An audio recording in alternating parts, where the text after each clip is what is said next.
注意安全，天黑之前必须。你想那么多干嘛？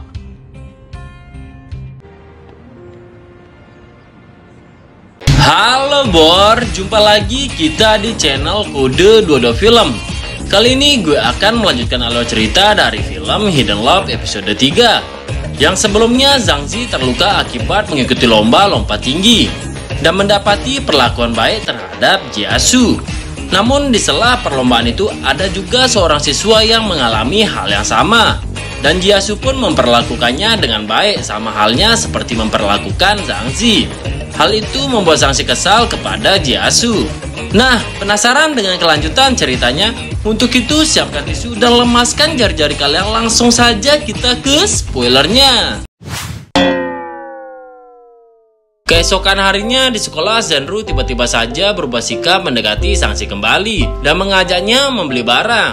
Zhang Zi pun tentu senang karena Zhenru akhirnya kembali jadi temannya dan mau main dengannya lagi. Zhang Zi pun dengan senang hati pergi sama dia.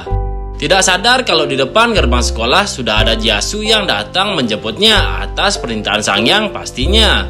Tapi ada yang aneh dan mencurigakan saat Zhenru malah mengajak Zhang Zi untuk melewati sebuah gang sepi yang terkenal berbahaya.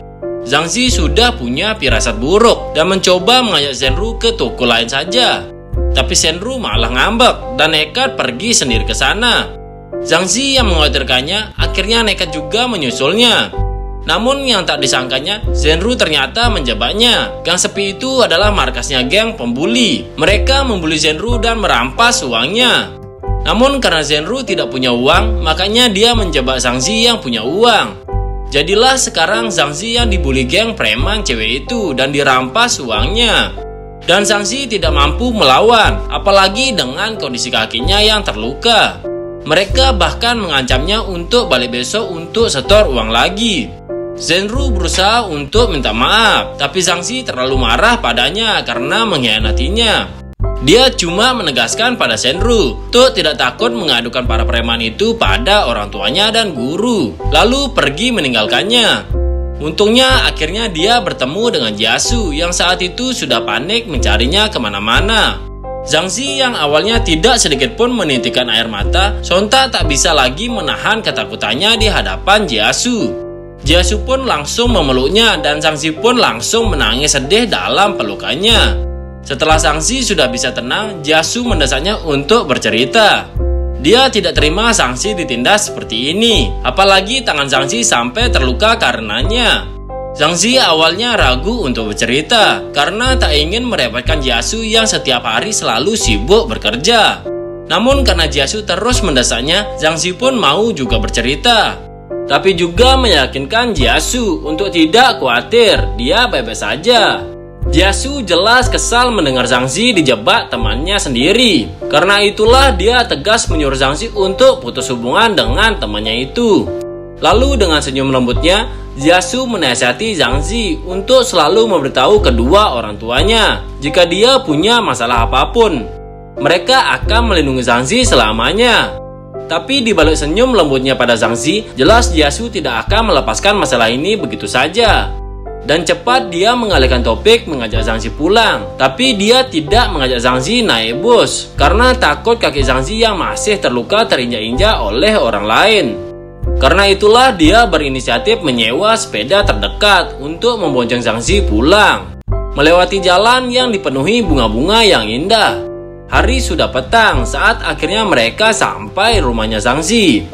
Jiasu memberinya uang untuk menggantikan uangnya yang diambil si preman tadi dan mengingatkannya untuk memberitahu kedua orang tuanya tentang masalah tadi. Segala kebaikan dan perhatian Jiasu membuat Zhang Zi begitu bahagia dan semakin jatuh cinta padanya. Maka kemudian dia menuliskan perasaannya itu di sehelai kertas origami panjang, mengakui bahwa dia sepertinya telah menyukai Jiasu. Kertas itu kemudian dia bentuk jadi bintang kecil, lalu dia simpan ke dalam botol susu kosong pemberian Jiasu. Keesokan harinya saat hendak pulang sekolah, Zhang Zi malah mendapati Sang Yang dan gengnya sudah menunggu di depan sekolah. Jiasu sudah menceritakan segalanya pada Sang Yang. Makanya sekarang Sang Yang menuntut Zhang Zi untuk membawanya ke para pembuli itu. Zhang Zi berusaha menolak bantuannya, tapi Sang Yang ngotot. Dia tidak terima adiknya dibully, mau dia lawan para penjahat itu. Dia sudah semangat mau berkelahi sama para pembuli itu. Tapi dia malah kaget begitu mendengar para pembuli itu ternyata geng cewek. Namun tak peduli apapun gender mereka, pokoknya Sang Yang tetap bernekat mengakhiri penindasan adiknya. Akhirnya mereka harus ganti strategi. Alih-alih berkelahi, mereka cuma menakut-nakuti dan mengancam para pembuli itu. Dan dengan mudah berhasil mendapatkan kembali dompetnya Zhang Zi. Zhang Zi pun senang bisa mendapatkan uang dan dompetnya kembali. Jiasu gemas melihatnya makan lollipop sampai pipinya mengembung kayak ikan buntal. Zhang Zi pun mengembalikan uangnya Jiasu, tapi dengan alasan meminta Jiasu untuk membeli permen saja. Keakraban mereka membuat yang lainnya jadi merasa kalau Zhang Zi lebih cocok menjadi adiknya Jiasu. Sebenarnya sejak SMP juga Zhang Zi selalu berpikir bahwa alangkah baiknya jika Jiasu adalah kakaknya. Jiasu adalah orang paling hangat dalam hidupnya, memberinya perhatian dan kekuatan saat dia sedang membutuhkannya. Karena itulah Zhang Zi ingin tumbuh menjadi pribadi yang hangat seperti Jiasu. Gara-gara masalah ini Zhenru pun harus pindah sekolah. Sedangkan para pembuli itu juga sudah mendapat hukuman dari pihak sekolah dan kepolisian. Zhenru benar-benar merasa bersalah pada Zhang Zi, tapi Zhang Zi masih marah padanya. Makanya dia terus cuek dan menolak kontak mata dengannya. Justru itu Zhenru cuma bisa memberikan selembar surat padanya. Awalnya Zhang Zi tetap cuek menolak membuka surat itu. Namun setelah Zhenru pergi, dia akhirnya membuka surat itu. Membaca satu kalimat Zhenru yang setulus hati minta maaf padanya. Beberapa hari kemudian Pak Guru mengumumkan bahwa tema ujian kali ini adalah karangan tentang impian masing-masing. Sebuah tema yang sontak membuat Zhang Zi terpaku kebingungan karena dia bahkan tidak pernah memikirkan apa impiannya. Malum saja ia anak kesayangan yang selalu dimanja dan sangat dilindungi oleh keluarganya. Hidupnya sehari-hari sejahtera tanpa beban, makan enak dan tidur nyenyak di rumah yang hangat. Wajar saja jika dia tidak punya pandangan masa depan. Akhirnya dia cuma menulis bahwa impiannya adalah cinta dan kedamaian dunia.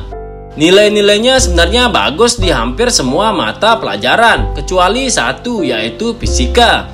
Itu karena dia tidak minat terhadap fisika, makanya dia malas belajar fisika. Tidak pernah mendengarkan pelajaran fisika, dan tidak peduli biarpun nilai fisikonya jelek. Yang penting dia lulus saja.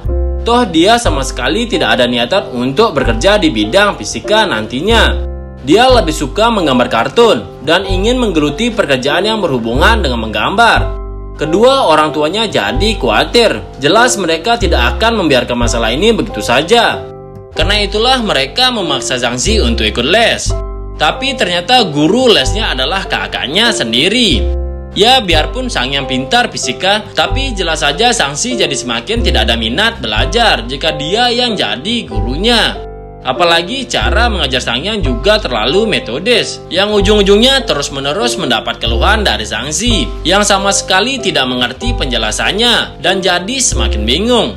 Hingga akhirnya mereka malah berakhir perang saudara, saling baku hantam pakai bantal. Dan diakhiri dengan Zhang Zi yang menangis heboh. Keduanya sontak kompak mengeluh kepada orang tua mereka, yang intinya mereka menuntut untuk ganti guru saja. Tapi keduanya sama-sama tidak mau kalau ada orang asing masuk ke kamar mereka. Jadi mereka kompak menolak kamar masing-masing dijadikan tempat belajar. Tapi kedua orang tua mereka membela Zhang Zi. Jadi mereka tetap menuntut Sang Yang untuk mengorbankan kamarnya untuk dijadikan tempat belajar. Zhang Yang pun kesal, tapi apa boleh buat, terpaksa dia harus mengalah untuk sang tuan putri. Namun yang tak disangka oleh Zhang Zi, orang tuanya dengan cepat mendapatkan guru les pengganti malam itu juga, dan memberitahunya bahwa gurunya akan datang besok pagi. Zhang Zi pun jadi kesal, dia tidak mau belajar fisika. Karena itulah dia berencana untuk kabur besok, biar si guru baru itu mengira kalau dia anak yang sulit diatur dan akan menyerah dengan cepat. Nah, sekian dulu untuk episode 4-nya ya Bor.